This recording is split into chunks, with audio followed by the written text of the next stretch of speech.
Grown Folks Production. In the mix. With the commish, Nate.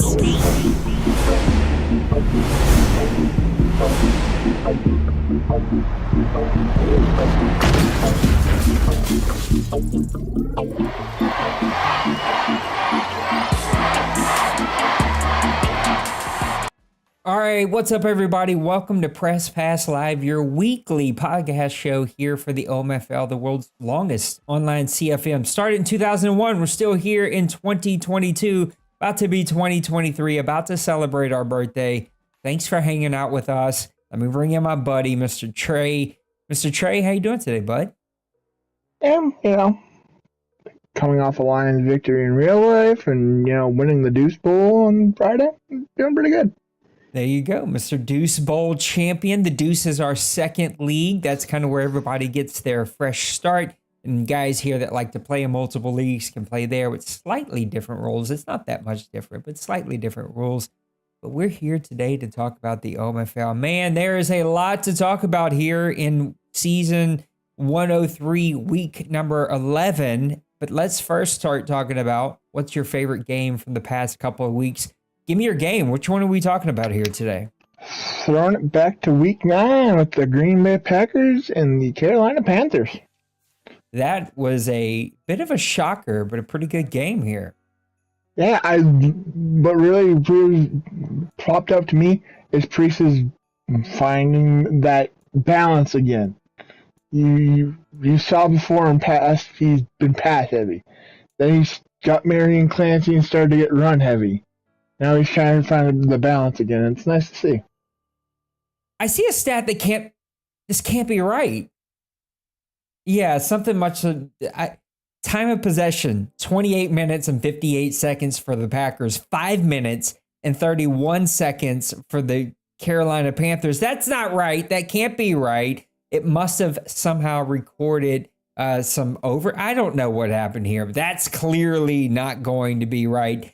The biggest shocker for me for this game, 80% red zone percentage offensively for the Panthers, only 50% for the Green Bay Packers. So a bit of a balance there, but it was the Carolina Panthers defense that kept them in this game, holding the Green Bay Packers out of the red zone. And it was Green Bay's defense that kept them in this with 3 turnovers. Aaron Rodgers, not a bad game, 307 yards, but 2 interceptions. That's going to hurt a little bit. The running game was on point, 29 carries for 92 yards for the Green Bay Packers. His next guy was Dillon with 8 for 48, a 6.0 yard per carry average and 1 touchdown on the day.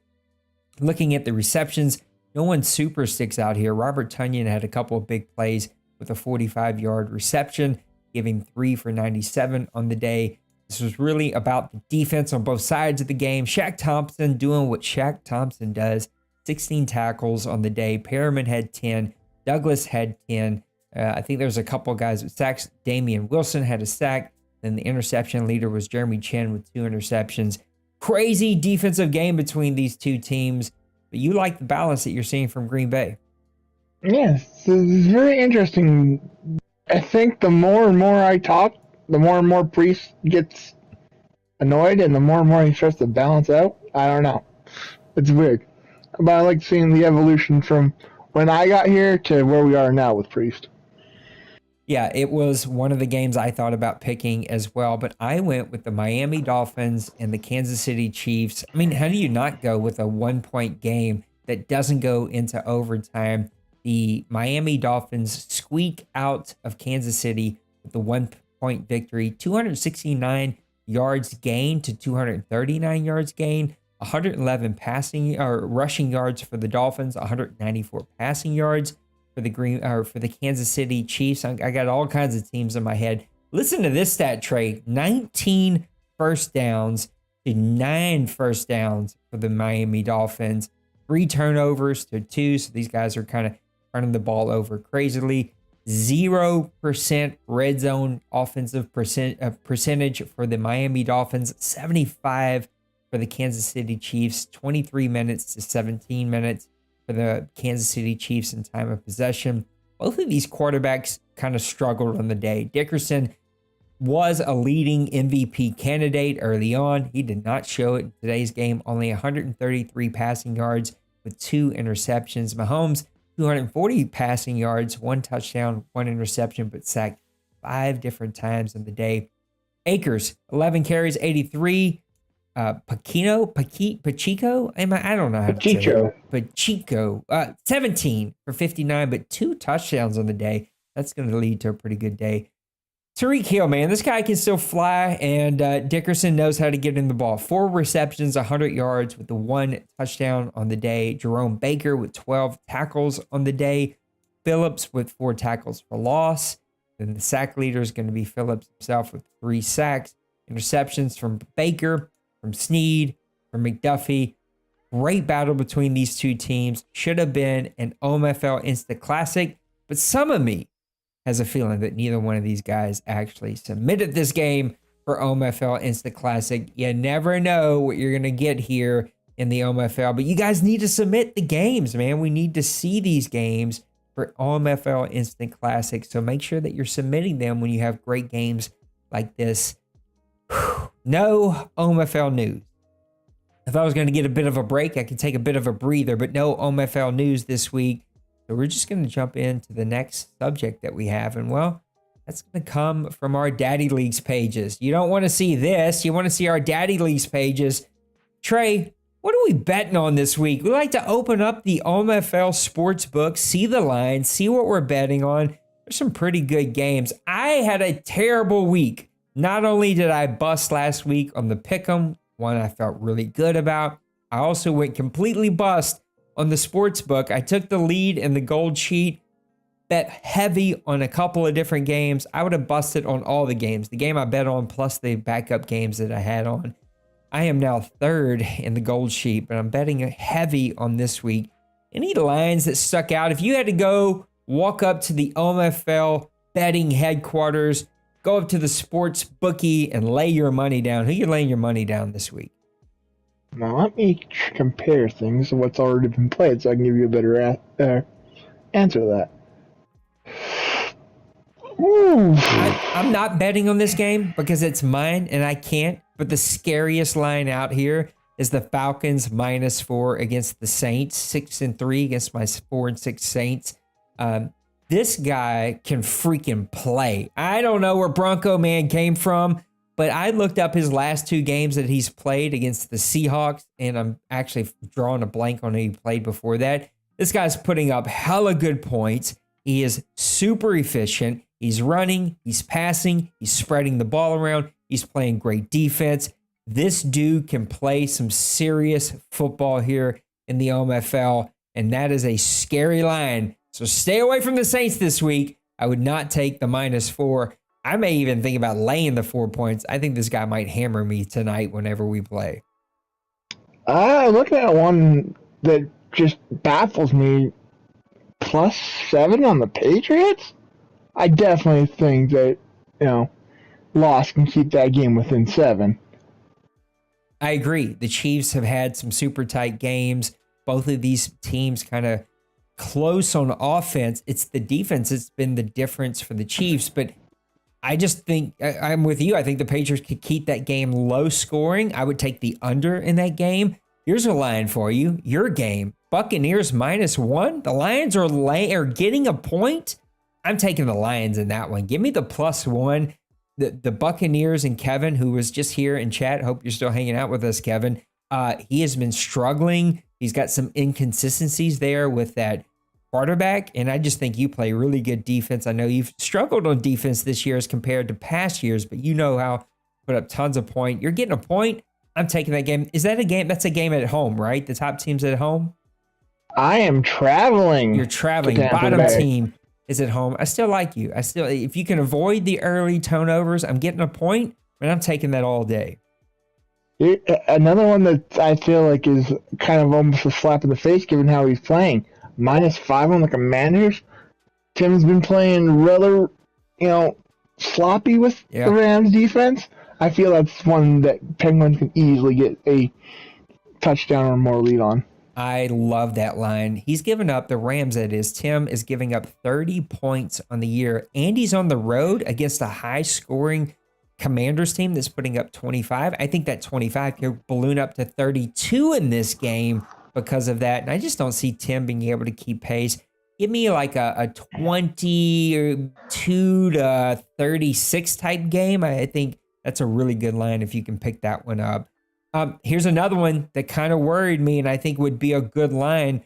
I know he struggled the last few weeks, but the Browns are only having to lay 6. They're not even having to lay an entire touchdown at home against Meek and the Seahawks. He's struggled since taking over that team. It's not built for him. He's taken them on mid-season. This doesn't set up well. 32 points for the offense of the Cleveland Browns. We know he can score the best of them. He's going up against an offensively struggling Seattle Seahawks team, and he's only laying 6. I think he wins this by 10 or more. Man, it's very possible. I mean, Meek is struggling. And Seattle's one of those teams that it either fits your style and you produce a high-scoring offense and play great defense, or it doesn't fit your style and you're struggling to put up points and watching as the score goes up and up and up. 2 teams I can't figure out, Trey, and the line is what scares me on this, not necessarily the laying of points. Colts and Texans. I can't figure out either. Look, I play the He can't beat anybody. He plays me and he's freaking putting up 45 points. I'm like, I can't. What's going on here? The Colts, they get this big victory just a couple of advances ago, and now he's going here to face a struggling Houston Texans team who just lost to the Steelers 50. There's no way this game gets to 50, in my opinion. I mean, it's possible. And the Texans do give up a lot of points. I guess nothing is impossible in this league. You look at what happened to me in Gold Sheet and Pick'em last week, but I don't like this game. I'm staying away from this one with this line. Anything else pops out to you with the Pick'em lines? Just checking. Yeah. Minus 13 for the Ravens versus the Steelers. If Outlaw loses, he tends to lose by more than 3 touchdowns. Yeah. I don't see him pulling a win versus Nipples, so I feel like this was one of those almost layups. Here's the reason I'm staying away from that game is I don't know if it's going to get played. I think he's had the last 2 weeks. He's missed, I think. And so it's like, is he actually going to get played? Here's an interesting one. Giants, Eagles, and basically a pick'em. I mean, you're laying 1 point at home against the Eagles, but like no one's going to win or lose by a point. It's basically a pick'em. Who are you taking in that one? I gotta go Colin just due to the more experience in playoff situations, I guess. This feels like the losing team is pretty much on the outside looking in now. So I feel like Colin's gonna. This is where we're gonna see Colin step it up and make a run. I knew it was coming. It's like, come on, either go away, sneeze, or come on, like, let's get this over with. Geez, sorry about that. There was like no time to mute either. I agree with you. A Twinkie, you know how big of a fan of Twinkie I am. You just never know what's going to happen there. And we know that Colin can score with the best of them. He's struggled this season. He's kind of finding his footing. And I even seen him in scheduling track trying to get a sim. Nay, Colin, we want you to play. That's why we show up here. All right, let's transition to one of your favorite subjects, the award winners, possible potential award winners for this year. Let's start with Offensive Player of the Year. There's a lot of guys that we could talk about, but a lot of guys have kind of taken a few steps back. Who do you like? Who's 1 or 2 guys that you think should at least be an Offensive Player of the Year nominee? I've gotta go over to Mr. Miami with Tyreek Hill. Yeah.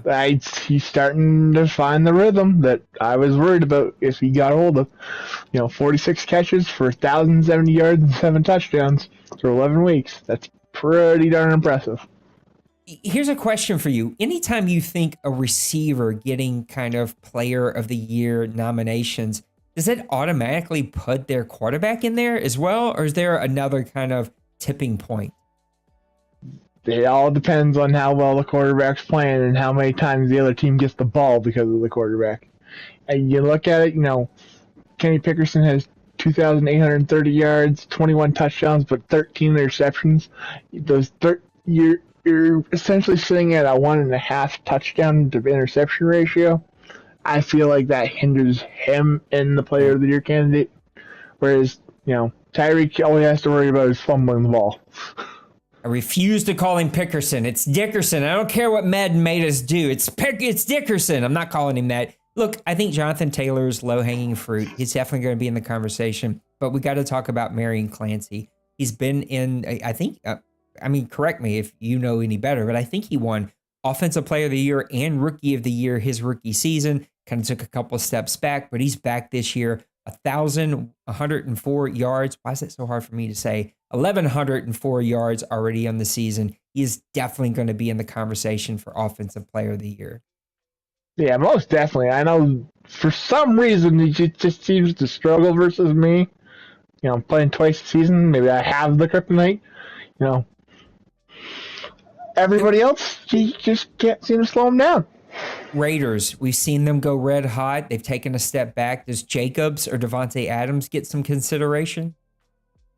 Jacobs, I definitely feel, with the 14 touchdowns puts him up there. You'd like to see a little bit more yards rushing.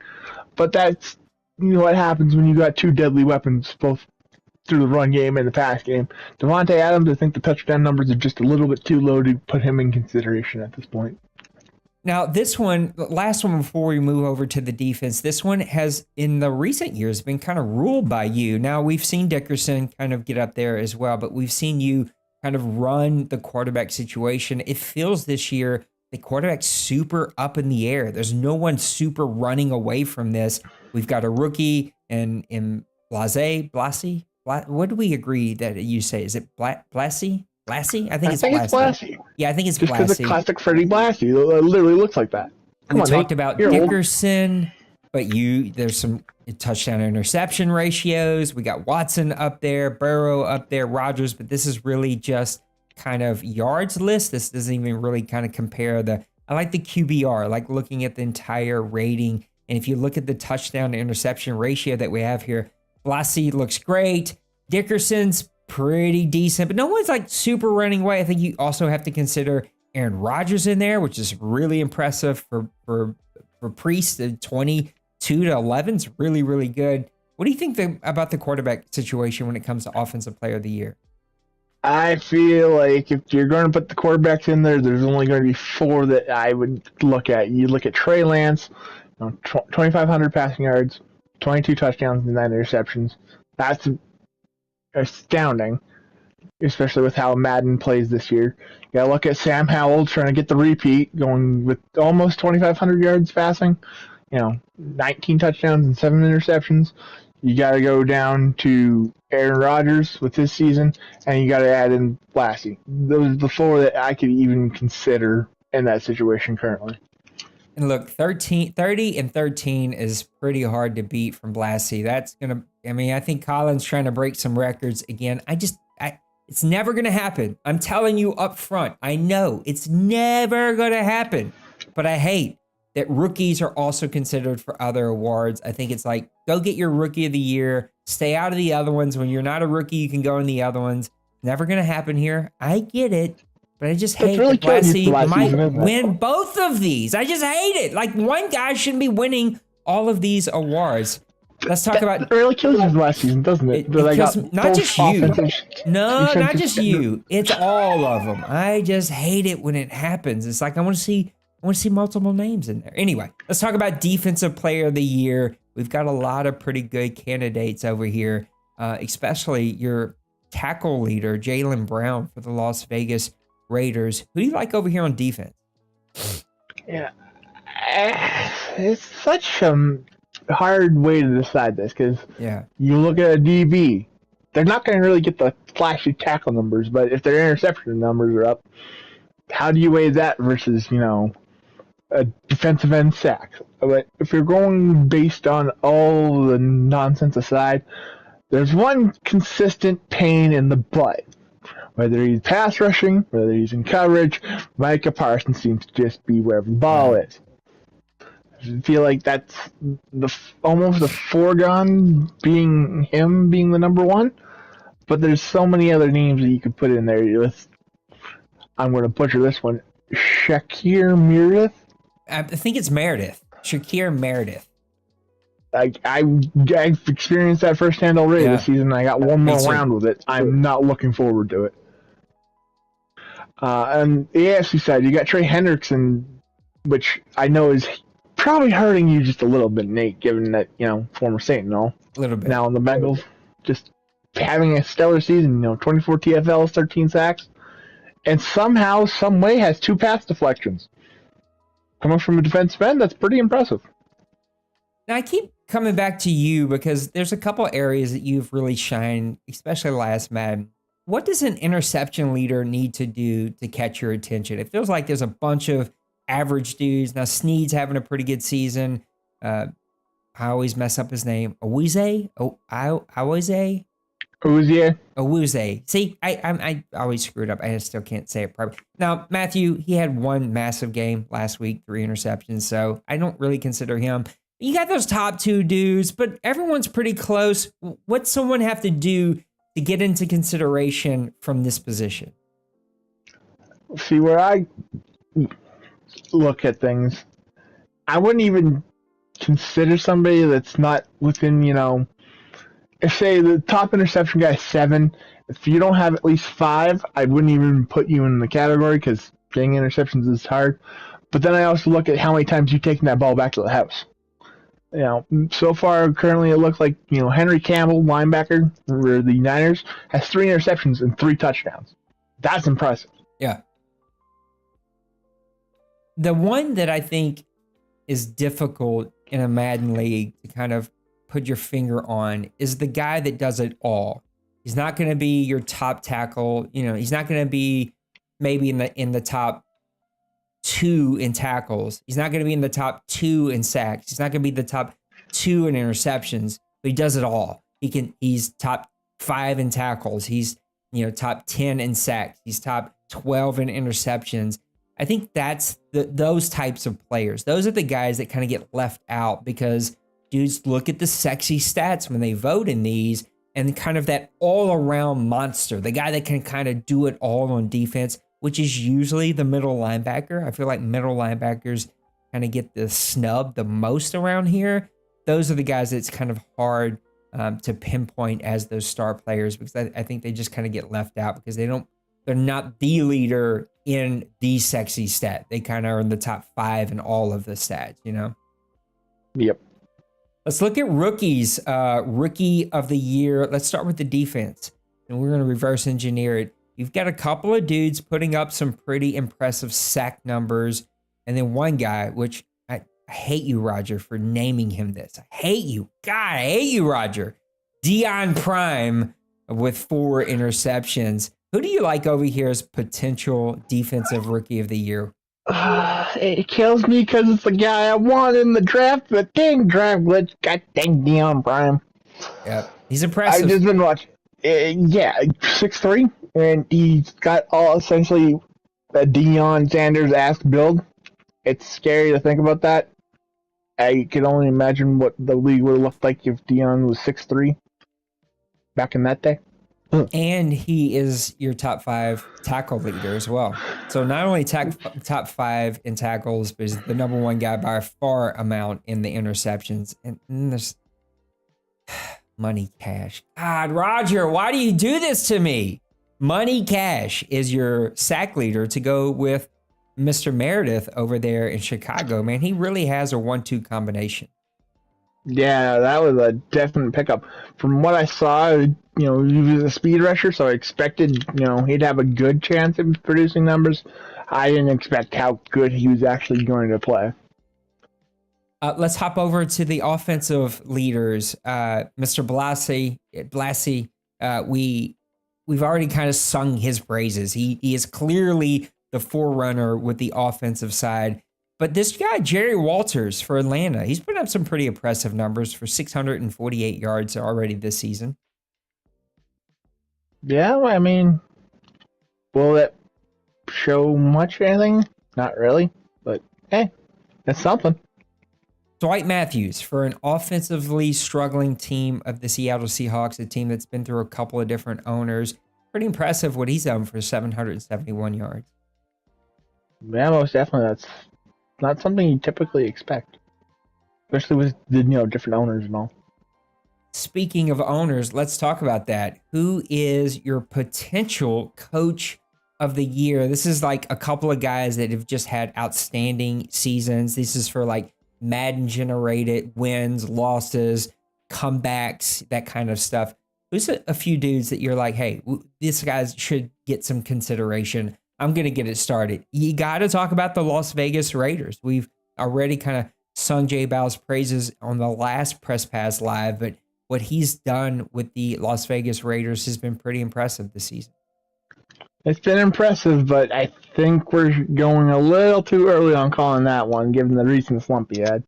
But if he can turn it around, definitely consider him for that spot.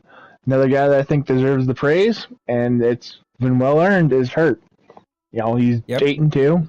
He's coming off being, I'm pretty sure he was last place in the division last season, and here he sits at the top of the division now. Here in week 11. I think this one is still TBD, but I'm calling it early. I think we're going to be talking about Bronco Man and these Atlanta Falcons and what he's going to be doing in Atlanta. I know he's taking over the defending Super Bowl champions, but like that roster is not built for anybody to take over. This guy is putting up some impressive numbers early on. I think you're going to see that. What about a dude that you have kind of really been nice to here today, at least? Mr. Priest, does he get some consideration? Part of me wants to say no, because it's Priest, and, I tend to see the tail end of the season where it seems like he almost purposely loses to try and get himself a non-game in Green Bay so he doesn't have to deal with snow, and then end up fully eliminating himself from the playoffs. But as he's played so far this season, yes, it's definitely Priest guy to be considered for that spot. What about Nipples? I mean, yeah, Nipples checked in. It's nice to see again. We pretty much, for the most part of Madden 22, didn't really get to see Nipples checked in, which really kind of sucked because it kind of hindered the, AFC competition. We didn't see it last season. First overall pick or somewhere in that area. And he's benefiting from it. He's checked in and he's playing efficient. Massimo. See, this is where I get torn with the Dolphins. The Dolphins. It's a tough one. Yeah, it really is. But, he's currently sitting as the top seed in the NFC. You got to put him in consideration just on that base alone. Last one. And this one we talked about a little bit last time. What would Kobe need to do with these Jets to go, God, we got to talk about him. He's got to be a nominee. Yeah, Kobe needs to finish the rest of the season on WWWWW. We need at least a 9-8 record, because if you don't have an even record, then there's really no point in talking about it. But to take over the team with, I think they had no wins at the time, but he took them over, and now he's got at least 3. It's pretty dang impressive. This next one, I'm going to kind of throw out a couple of names. I'm probably going to leave some folks out, and I don't mean to. It's just hard to remember every single name. But owner of the year, I'm not going to put that pressure on you. And this is for like the guy that represents the OMFL the most, like the guy who just doesn't matter what he does in Madden, like who is engaged. He's playing his games. He's hitting the mark with FPR. He's like he is the person that kind of really represents who we are. Look, I think Bill should be considered. I know that Bill, I see you in chat, Bill, but Bill's rough around the edges. He is a New Yorker in every sense of the word. I gotta sometimes ask him to be nice, but Bill is passionate about the OMFL and he's on top of things and he really means well. I just think he hasn't taken those Southern, what's the word I'm looking for? There's hospitality. Yeah, hospitality could be one. There's an exact word that like they used to do in the South of like they would make you go to these classes. I can't think of it right off the. He hasn't had those anytime lately. And if thank God we don't have an HR department, because I think Bill would stay in there. I think another guy that I think should get at least some consideration, Massimo. I know he's not super active in chat, but he's always here. I think Lost should get some consideration. Lost has had every excuse in the world to quit the OMFL. He took a job promotion that keeps him extremely busy, but yet he's stuck here and he's constantly doing all the games. And I think he should also get, a lot of consideration. Roger, because like guy doesn't win, he doesn't complain, he fights serious health issues. He's still here, he's still involved. I just love Roger. And I would give a shout out to my guy Shocks. Again, another guy who's like trying etiquette. That's it, Lost etiquette class. Why couldn't I think of that word, etiquette? I just couldn't. But Lost is trying to do streaming on camera like I do, and I just love guys who throw themselves out there and are trying to do some new stuff. And so I think Lost should also get some consideration. All right, you ready to open up the mailbag? Oh, my favorite time of the week. Let's do it. Lost giving us, not Lost, I said Lost because I just seen his name pop up. Little Koch saying, are there any rules that you feel are being pushed to the edge that you would like to see cleaned up a little bit? I like how he added that little part, a little bit. Lost, great question. I'd love to hear even some of your thoughts about what things look like in the Deuce, which I wish I had time to play in, but I knew if I did, I wouldn't be able to make any content. And there's so much more content I wish I was making. I promise, Priest, I will stream one of your games soon. Promise. I got some time off from work coming up. I think blitzing, there's people always kind of balance that line of blitzing a bit. And I think part of me is like, if you're going to over blitz me or blitz me high, then you should be prepared to get short routed all day long. Like, I just like, you can't, that's using FPR to your advantage, right? Of like, well, you're not running anything but drags. It's like, well, you're blitzing me 4 out of 7 plays. So yeah, I'm going to do what I got to do to get the ball out. I think the other one is going to be zone, especially zone on third. I think those are the two things you see a lot on defensive side of the ball. On offensive side of the ball, nothing super comes to mind. Yeah, I can't think of anything that comes to mind. I think offense is what it is this Madden, and it's already really, really hard. I think the quarterback numbers look a whole lot better, but I think that's because they've made some adjustments to man and zone defense, and guys are still kind of figuring that out. But in my last couple of games, from my experience, zone defense seems to be really, really heavy, and blitzing seems to be over abused. And I think the one I don't talk enough about that I see the most often recently has been dudes overdoing something early in the game to hopefully get a lead or get a couple of turnovers or get momentum, and then balancing it out as the game goes. I hate seeing that, whether that's like over blitzing early or over zoning early to get some type of advantage early. You get a couple of picks, you get momentum your way, and then you can balance out the rest because you got what you needed early, if that makes sense. I think I've definitely seen teams doing that, whether it's subconsciously or not. And that's something that they can be better. Putting you on the spot, but anything come to mind or things that you've seen? Just something I've been seeing a lot as of late, is especially in these blowout type games, whether you're on the receiving end of it or you're handing it out, is I'm tending to see those numbers where guys are like just going over the 50% mark with one player for whatever reason. I think that needs to be cut back a little bit. Simple, just throw it to somebody else a couple times. It's not that hard. Yep. It's the one stat that I'm always panicky about until I look at the stats after the game. I think I do a good job. I'm always panicky. Am I right on the line? Because sometimes things, if you run 45 plays, in a high scoring game, it's almost impossible to 100% know if you're right on the line, even if you're spreading the ball around. But yeah, I think I've definitely seen, like I had an FPR report come in this past week, but it was like right at 50%. And it was like, well, that's technically not a rule break. So the FPR went away. One team from both AFC and NFC that is currently under 500 that you can see making a push to the playoffs in the second half of the season. That comes from our guy, Shocks. I'll rattle off some of these teams. Eagles, Chiefs, Broncos, Saints, Titans, Panthers, Giants, Patriots, Chargers, Seahawks, Jets, Rams, Vikings, Steelers, Texans. I still say that final wild card spot is Kobe's to take. He just needs to get everything moving efficiently. For the NFC, tough to say. I really just don't see anybody minus 500 right now making it. Best chance, I guess, would be, Panthers, you, Nate, and the Saints, the Giants, and the Eagles.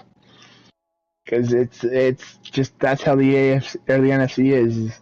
You need to be a double-digit team essentially to make it in, and those windows are closing on a lot of teams. I agree. I am gonna go. I want to go Eagles on the NFC side, but there's just a consistency thing there that I don't see enough of. I want to go Giants. But that defense is so bad. It's not a very good defense over there. The one team that I really, really want to pick is above 500 by game, and that's the Cardinals. I think that the Cardinals have the best kind of shot, but technically they're above. I would pick my Saints if I had to in this list, but the AFC is really intriguing. You got Chiefs, you got Broncos, Titans, I don't know, it's starting to get away from you there. Patriots, starting to get away from you there. Chargers, starting to get away from you. The Jets could be really interesting. They could go on a roll. I'm going to take the Chiefs, though, because, Shocks, I believe in you. I believe in the team that you've built. You're actually playing pretty good defense. I think you just got to get a couple of breaks your way. I like the Chiefs to win one of the wild cards if I had to actually pick one. Big Hurt says one NFC. Oh, look at Big Hurt had the exact same. Oh, no. Sorry. Oh, no. He's saying it the same way. He worded it differently. He said one NFC, one AFC that could climb back into the mix next season that isn't doing so hot this season. So I guess technically it is a different question. Who's a team that isn't doing great this season that probably won't finish the season well that you think could turn it around next season? This is where I get the benefit of my pick being that coin toss. That's fair. Because it's got to be Kobe and the Jets in the AFC.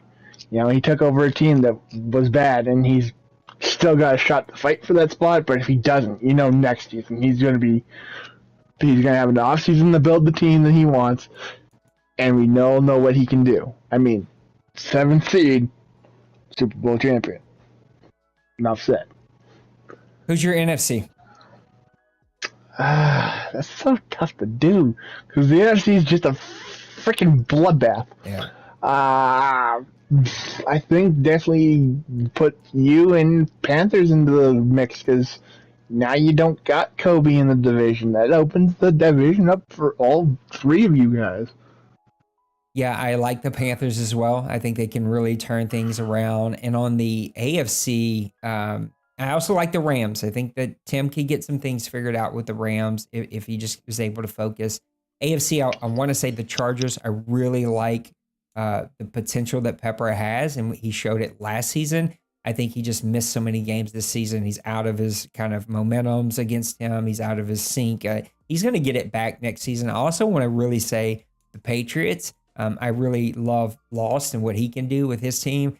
I'm going to go with the Texans, though. I just think Roger is going to hopefully be healthier and be able to focus better. He'll be home. He'll be in his element. I like the Texans to turn things around. And then Big Hurt said he wants to flip it. Who are teams that are doing really great this season that you could see falling off the cliff next season? Falcons. I definitely see, we'll see what the team can do. Was Kobe the reason that they are at the record they are at, or is the new owner able to keep steady with it? For the AFC, you can essentially throw pretty much the entirety of the AFC East because you just never know. Is the Dolphins going to hit the streak? Is the Bills going to get it? Is the Jets going to go off? Is Patriots? Hey, you just never know. I think AFC, there's a part of me that wants to say the Dolphins, but because you just never know what's going to happen with Tyreek Hill, but he does have other weapons. I do like Dickerson and what he can do. I think if I had to pick somebody from the AFC, I would probably go with the Colts. I just think Cincy Berg is super busy with life and isn't the same Cincy Berg that we've seen several Mads ago that won championships here. Guys, Colts playing pretty good this season, but that team has so many holes, man. And I just don't know that he can continue that success every single season. On the NFC, a guy I pick on around here sometimes, but Priest and the Packers, he's got to show me that he can do this season in and season out, and he hasn't been able to do that. I would see the Packers taking a step back next season. Big Hurt says, each Press Pass Live, there's talk about D-Money, and will he be here come the playoff time? Let's say he's there this season. Who is the one team that has the best shot to dethrone him? Does he get thrown in the NFC playoffs, Super Bowl, or does he claim his fame and win it all again? There's a lot of questions kind of wrapped up in one there. I would say the one tweak in language that I would change was the dethroning. Technically, he has not been there in quite a few seasons. And it is maybe one could say because he wasn't here. Even though Nate did dethrone him in season 100, he was here and we played. Even though he may have let me win one just to kind of pat myself on the back. I don't care. I'll take it. D-Wayne didn't let me win one. That dude don't let anybody. He wouldn't let his mama beat him. What do you think about the 49ers? Do you think that this is a team that can win it all, or does he get beat if he's here in the playoffs? It's D-Money, but as of the last few seasons, it's almost seeming like he's semi-checked out, and even a semi-checked out D-Money is still a good D-Money, but it leads to the abilities to have just the shock and awe. Like, I think nobody anticipated you winning in season 100, and there you went, and you beat them, and you made a run. I don't think anybody expected that. I think with the current mindset that it seems to be in, it almost seems like that playoff time, anybody could steal a win from D-Money at this point. The one part that makes me hesitate is he has a top 3 defense in scoring points. He's on a 10-game winning streak, could finish the season undefeated to kind of prove his point, which I still think he does that sometimes. 370 points for him. Has not played this week. That's 40 points better than everybody else. That's mind-blowing that he's putting up those sort of points in this league and playing that kind of defense. I think it is his.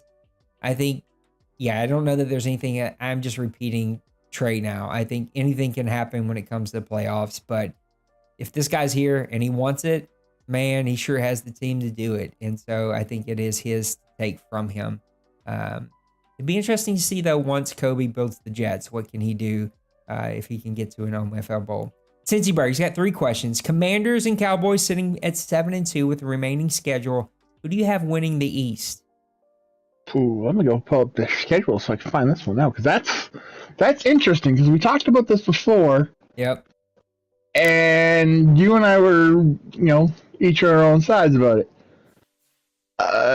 Commanders, who do you have left? You're 7-2. Still have to play the Rams this week. Got the Giants, the Bills, another game with the Cowboys, the Chiefs, the Cardinals, the Seahawks, and the Patriots. That's a schedule benefiting him. Yeah. Where he's only got maybe, I think currently 2 of those teams are 500 teams. That definitely benefits him in that aspect. Wayne's already played this week. He's got almost the same schedule, but there's the odd ball kicker that is Kobe and the Jets.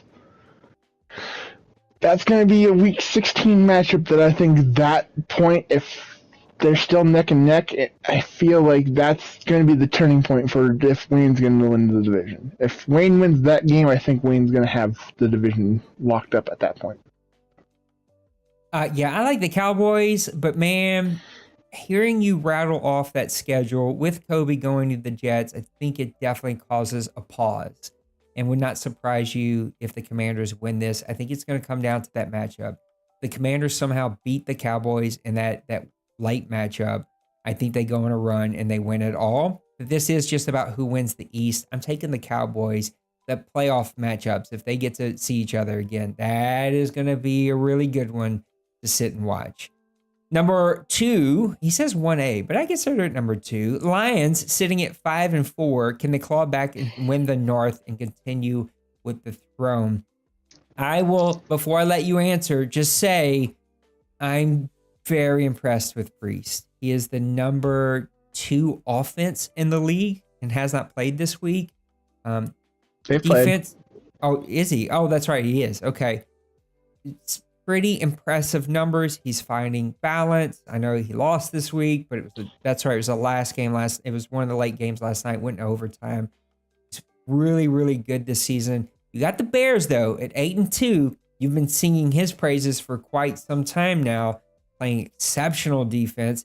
You've talked about how that's been an issue for you. Can you make a run here? Well, any other given season, I'd say yes, because you have a nice schedule with the exception of one flipping Week 14 matchup. If I beat D Money in that game, and I just checked to make sure the time span, he should be home.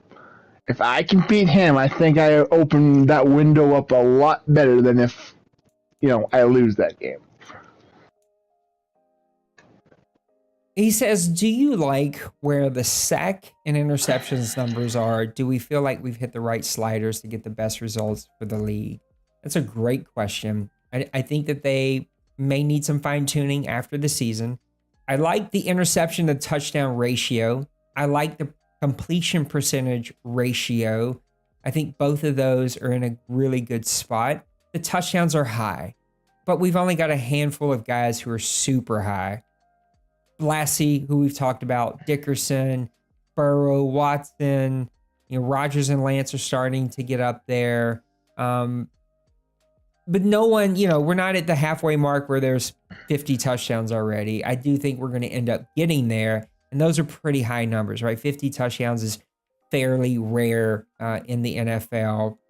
But we have an extra game. I'm fairly comfortable with these numbers. Sacks, not as much, but this is the game we have. I think considering the game that we have, the sack numbers are decent. We're not seeing what was that Madden 19 numbers where guys were breaking records. It was just brutal. 43 sacks in a season. But it's not what we seen last Madden, where technically the sack numbers when compared to the NFL were pretty decent. They were pretty good. Guys were still breaking like NFL record sack numbers, but you had all night and a day to sit back there and pick people apart. So I think for the balance of the game, I am pretty happy where these numbers are. And I think that we can look at final numbers at the end of the season and maybe do some very, very slight tweaking, if anything, to make defense a hair better. But I think I'm pretty comfortable with what they are, and the game feels, pretty good overall. What do you think about sliders? This is where I get frustrated. I feel as though the amount of dropped interceptions is just a tad bit too high. And it's allowing a lot of people to play a lot more aggressively, make a mistake, and not get punished for it. That's fair. I think my pushback always is there's a hair trigger there, right? We know that. And there's a hair trigger from defensive backs acting like they're receivers, and they're not. They should be dropping interceptions. And I get the ones that I think, knowing you and knowing our conversations, the one that feel the worst is when you're usering and you've timed it and you've made the read and you still drop it. Those hurt a little bit more because you've put yourself in that position. Whereas CPU, you're just like, okay, I kind of get it. And I think the other part B of that is when you see 4, 5, 6, 7 drops in a row. It's like, oh gosh, I can't get 1 or 2 of those. So I feel you there, but I would always, the pushback is DBs are not receivers, so they should drop them. I get it, maybe a little too much here. And so maybe it is something we look at. Part B of that, again, this is the tweaking of the numbers. And when I spoke to, I think we can make defense a little bit better. I think specifically, this is the slider that comes to mind. But part 2 of that is that we're not NFL quarterbacks, and we're not going to be making perfect NFL reads. With this pass rush, it is the balancing act, right? If you're going to give up 26 to 28 sacks for your leaders, the upper half of the league per game, then you need to balance that out with a ton of dropped interceptions, because you can't have both, right? If we're catching every interception and giving up 30 sacks a game, it feels like the defense just kind of rules the roost. And in our effort of balance and parity, it's the way of trying to find that balance. So I definitely think it's something we're going to have to look at, though. I mean, Nate, the saying is defense wins championships. It does. That is the saying. And it also makes people ready to quit Madden when they can't get any offense going. Just ask some of these guys who haven't had many wins this season. Even though I still lost to freaking Roger. I got blown out. How did that happen? I didn't even compete with that dude that night, and it was mind-blowing to me. But anyway, give me some closing thoughts, Trey. Week number, what was this, 10? Are we week 10 in week 11 of season 103? Yeah, it's been a great season so far. There has been a few people that are, going a little blitz heavy for whatever reason. But other than that, it's been a rather fun season to see. The entirety of surprise names that you didn't expect to shine, like Kurt, come out of nowhere. I didn't expect Kobe to get the team he's wanted. See what that happens. Honestly, what's happened in season 103 has me even more excited for season 104. Yeah. Hopefully we can draft this season, and I think that's just going to make the league better, make everything better. I don't waste my top 5 pick. Hey, I got a quarterback out of it, so I'm okay with it. We'll see. We'll see what happens this year. And I think it'll be fun to see how these Madden-generated rookies progress. Roger has continued to make us a handful of draft class, and so if I can just get him to stop with these stupid names, Roger, I think we'd just be fine. I can't wait. I think it's a fun season. Chat's been a little dead lately, which is surprising. I'd like to see chat pick up a little bit more. I'd love to see some content. I think we always kind of lack on content, some articles about your team, about a player. I mean, I got ideas. If you're like, I'll do content, I just don't know what to do, come talk to me. I'll give you some ideas. But outside of content, I think we're in a really good place, and hopefully I'll get to call some games this Christmas break, and we'll have a great OMFL Bowl here really, really soon. Trey, thanks for hanging out with me today. Guys, thanks for being here for Press Pass Live. I hope you still like the Mondays. Let me know in chat. Are Mondays still riving with you? Like, you still like them? You want us to go back to Sunday nights? I don't know. I felt like Sunday nights were too late. And Mondays, you can listen to this on the drive home. And so what better way to listen to some OMFL talk than on the drive home? I love you guys. Thanks for hanging out with me. Do me a favor, hit the like button. It helps us out a ton. If you're not subscribed here, the world's longest online CFM, the OMFL, then do that. Grown folks, I got to stream some Call of Duty last night. If you play Call of Duty, if you play PUBG, if you play any Fortnite, any of these games, I know Fortnite's got a new season. We play it. We got and it's fun. So I want you to come hang out with us. So make sure you come hang out with me. Trey says it's fun. If Trey says it's fun, it's probably a ton of fun. So make sure you come hang out. Tonight, come hang out with me. Saints and Sinners, Saints versus Falcons. I'm going to get a firsthand taste of this new Falcons owner and find out what this is all about. Hopefully I can. And there's some Lions and Bucks. That's right. That's going to be a good one too. Some really good games. So come hang out with us. Guys, we'll see you tonight. Have a good night, and come hang out with me if you can. All right, we'll see you soon.